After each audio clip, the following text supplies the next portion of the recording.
S जब गला reason में होता है तब वो अपनी सारी पुरानी बैटल्स को याद कर रहा होता है। इसी दौरान उसे कैंटो रीजन की याद आती है, इसलिए वो गो से पूछता है कि क्या तुम मेरे साथ कैंटो रीजन आना चाहोगे। तभी गो हाँ बोलता है और दोनों कैंटो रीजन जाने के लिए निकल पड़ते हैं। लेकिन तभी गो को म्यू से रिलेटेड एक मिशन आ जाता है, इसलिए गो कैंटो रीजन नहीं आ पाता। लेकिन फिर एस अकेले ही कैंटो रीजन जाने के लिए निकलता है। जब वो कैंटो रीजन पहुंचने वाला होता है तभी वहां पर उसे ब्रॉक मिलता है और कहता है कि अगर तुम कैंटो रीजन जा रहे हो तो हम दोनों साथ में चलते हैं। और फिर एस और ब्रॉक दोनों कैंटो रीजन जाते हैं। रास्ते में अचानक ही बहुत ही सारा अंधेरा छा जाता है और आसमान में उसे कोई अजीब सा पोकेमोन दिखता है जिसको उसने पहले कभी नहीं देखा था। लेकिन फिर एस और ब्रॉक कैंटो रीजन जाने के लिए रास्ते में आगे एक कदम बढ़ाते हैं। तभी वो एक नई और ही जगह पर पहुंच जाते हैं।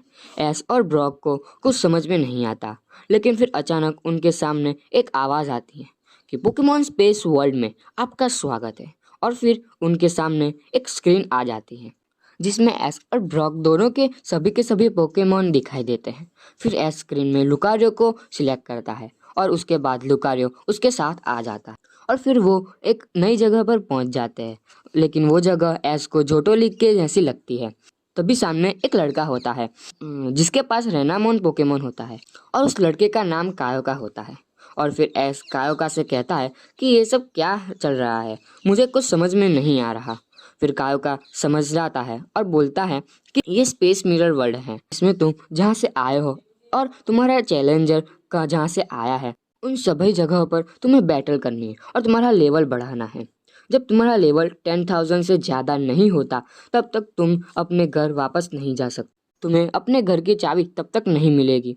और फिर एस और ब्रॉक सब कुछ समझ जाते हैं और कायोका वर्सेस एस की बैटल स्टार्ट होती है।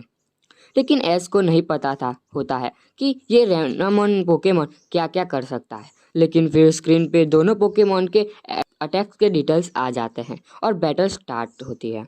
लुकारियो वर्सेस रेनामोन की बैटल स्टार्ट होते ही कायोका रेनामोन को फ्लक्स फ्लामकॉन अटैक करने को बोलता है।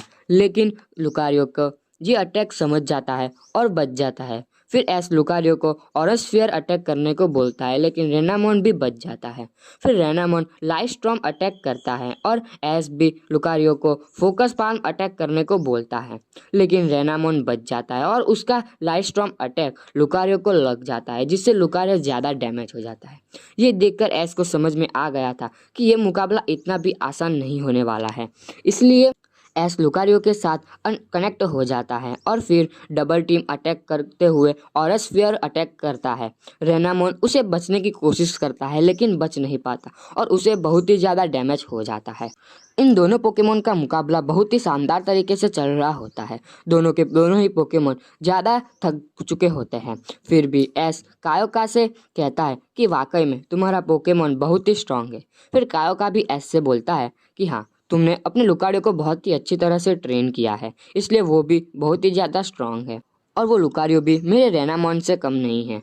फिर दोनों मैच को ख़त्म करने की कोशिश करते हैं और एस अपने लुकारियो के साथ कनेक्ट होकर आखिरी हमला बोन रश अटैक करने को बोलता है और लुकारियो बहुत ही ज़्यादा पावरफुल बोन रश अटैक करता है और कायोका भी अपने रेनामोन को आखिरी अटैक पावर पॉम करने को बोलता है।